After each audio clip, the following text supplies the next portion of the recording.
साथियों नमस्कार। हिंदी कहानी में आपका स्वागत है। आज हम आपके लिए लेकर आए हैं मुंशी प्रेमचंद की प्रसिद्ध कहानी स्त्री और पुरुष। स्त्री और पुरुष एक ऐसे दंपति की कहानी है जिसमें पुरुष सुंदर होता है, स्त्री कम सुंदर होती है।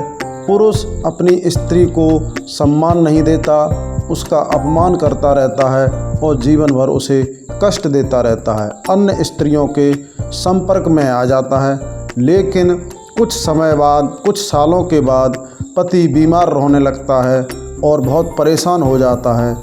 बाद में उसकी अपनी ही स्त्री, जिसे वह कुरूप समझता था, वह उसकी सेवा करती है और धीरे धीरे सही हो जाता है। इस कहानी में यह चीज़ विस्तृत रूप से दिखाई गई है। आप इस कहानी को सुनेंगे तो आपको भी एक सीख मिलेगी। हमें अपने रिश्तों का किस तरह निर्वाह करना चाहिए, वह इस कहानी में भली भांति प्रेमचंद ने समझाया है। विपिन बाबू के लिए स्त्री ही संसार की सुंदर वस्तु थी।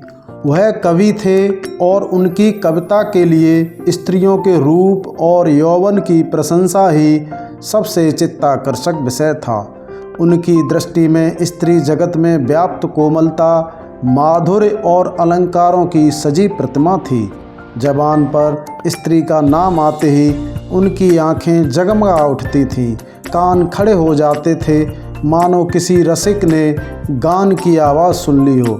जब से होश संभाला तभी से उन्होंने उस सुंदरी की कल्पना करनी शुरू की जो उनके हृदय की रानी होगी।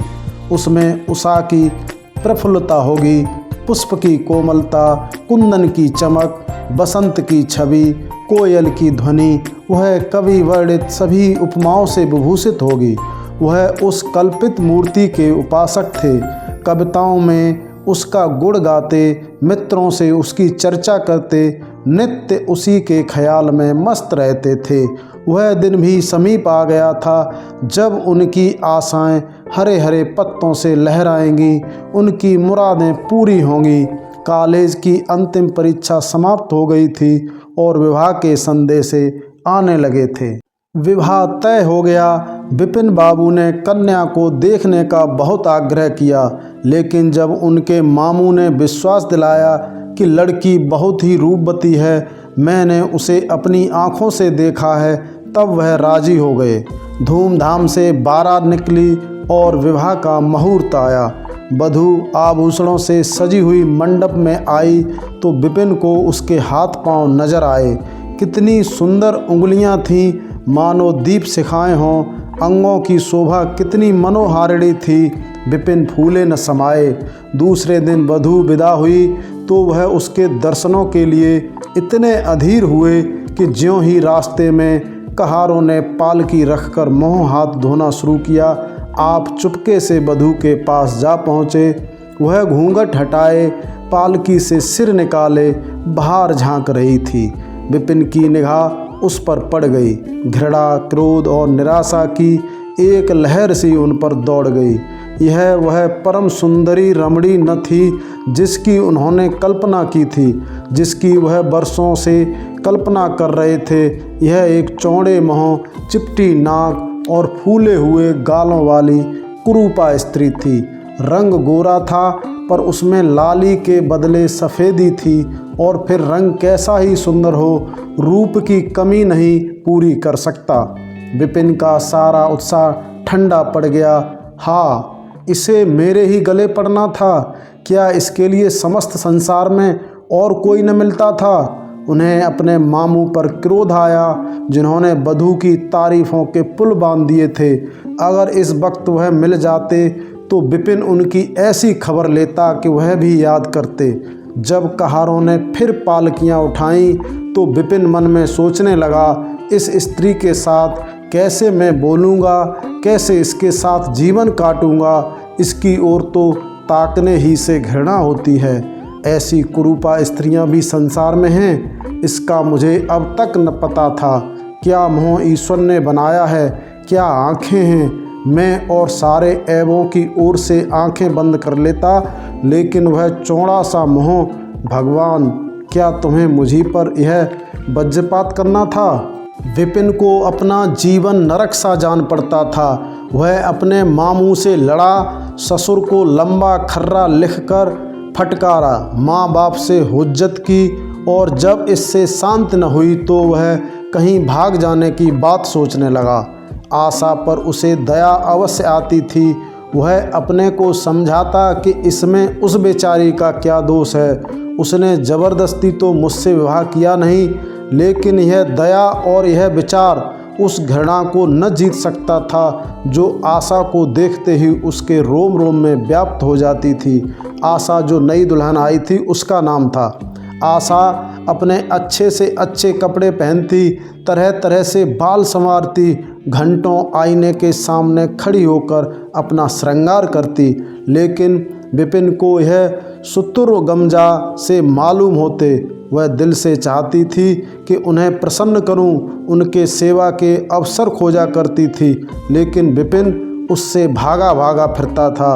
अगर कभी भेंट हो भी जाती तो कुछ ऐसी जली कटी बातें करने लगता कि आशा रोती हुई वहाँ से चली जाती।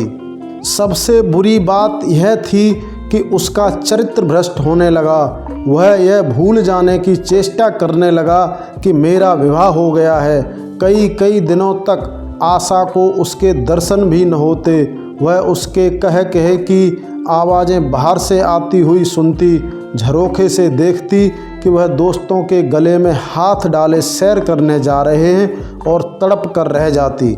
एक दिन खाना खाते समय उसने कहा, अब तो आपके दर्शन ही नहीं होते, क्या मेरे कारण घर छोड़ दीजिएगा क्या?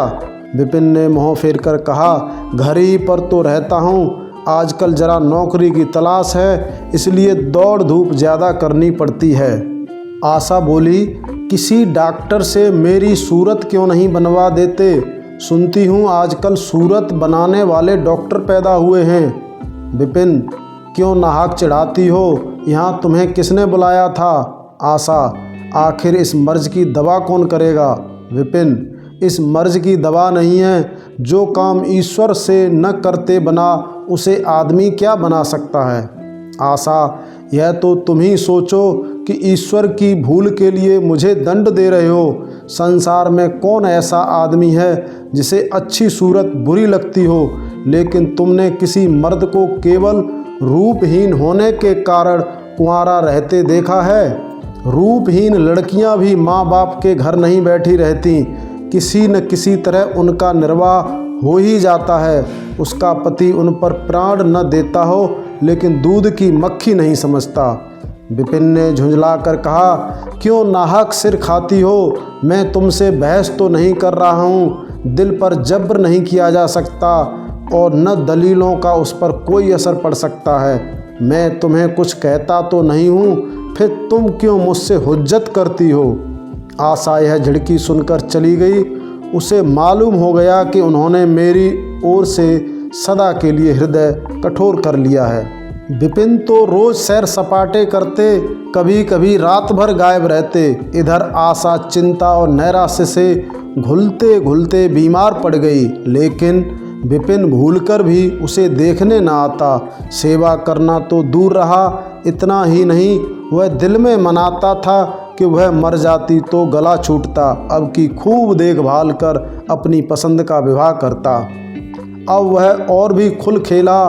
पहले आशा से कुछ दबता था, कम से कम उसे यह धड़का लगा रहता था कि कोई मेरी चाल ढाल पर निगाह रखने वाला भी है। अब वह धड़का छूट गया। कुवासनाओं में ऐसा लिप्त हो गया कि मर्दाने कमरे में ही जमघटे होने लगे। लेकिन विषय भोग में धन ही का सर्वनाश नहीं होता, इससे कहीं अधिक बुद्धि और बल का सर्वनाश होता है।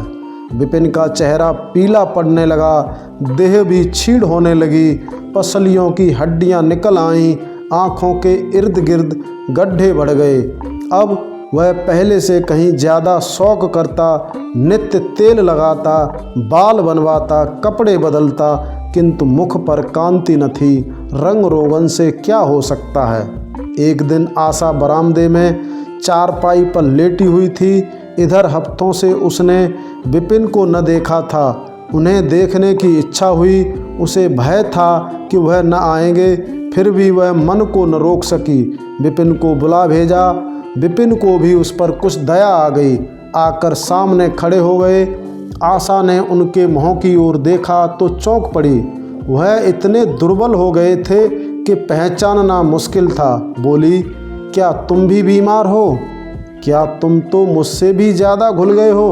विपिन, जिंदगी में रखा ही क्या है जिसके लिए जीने की फिक्र करूं? आशा, जीने की फिक्र न करने से कोई इतना दुबला नहीं हो जाता। तुम अपनी कोई दवा क्यों नहीं करते? यह कहकर उसने विपिन का दाहिना हाथ पकड़कर अपनी चारपाई पर बैठा लिया। विपिन ने भी हाथ छुड़ाने की चेष्टा न की। उनके स्वभाव में इस समय एक विचित्र नम्रता थी जो आशा ने कभी न देखी थी।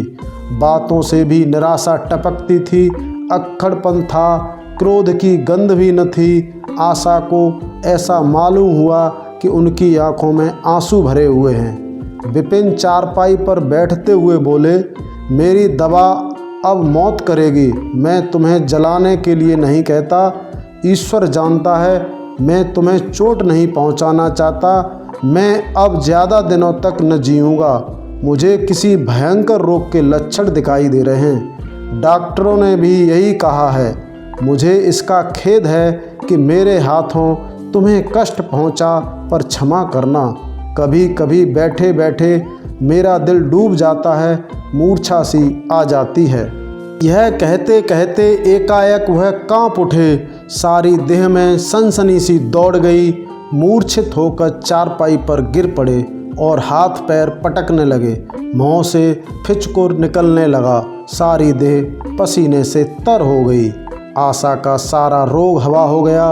वह महीनों से बिस्तर न छोड़ सकी थी, पर इस समय उसके शिथिल अंगों में विचित्र स्फूर्ति दौड़ गई। ऐसा अक्सर होता है जब पति पर समस्या आती है तो पत्नी अपना दुख दर्द भूलकर पति की सेवा में लग जाती है। उसने तेजी से उठकर विपिन को अच्छी तरह लिटा दिया और उनके मुख पर पानी के छींटे देने लगी। महरी भी दौड़ी आई और पंखा चलाने लगी। बाहर खबर हुई। मित्रों ने दौड़कर डॉक्टर को बुलाया। बहुत यत्न करने पर भी विपिन ने आंखें न खोलीं। संध्या होते होते उनका मुंह टेढ़ा हो गया और बायां अंग शून्य पड़ गया। हिलना तो दूर रहा, मुंह से बात निकालना भी मुश्किल हो गया। यह मूर्छा न थी, फालिज थी, यानी उसमें एक अंग बेकार हो जाता है। फालिज के भयंकर रोग में रोगी की सेवा करना आसान काम नहीं है। उस पर आशा महीनों से बीमार थी, लेकिन इस रोग के सामने वह अपना रोग भूल गई। 15 दिनों तक विपिन की हालत बहुत नाजुक रही। आशा दिन के दिन और रात की रात उनके पास बैठी रहती। उनके लिए पथ्य बनाना, पथ्य कहते भोजन को, उन्हें गोद में संभाल कर दवा पिलाना, उनके जरा जरा से इशारे को समझना उसी जैसी धैर्यशीला स्त्री का काम था। अपना सिर दर्द से फटा करता, ज्वर से देह तपा करती, पर इसकी उसे जरा भी परवाह न थी। 15 दिनों के बाद विपिन की हालत कुछ संभली। उनका दाहिना पैर तो लुंज पड़ गया था, पर तोतली भाषा में कुछ बोलने लगे थे। सबसे बुरी गत उनके सुंदर मुख की हुई थी।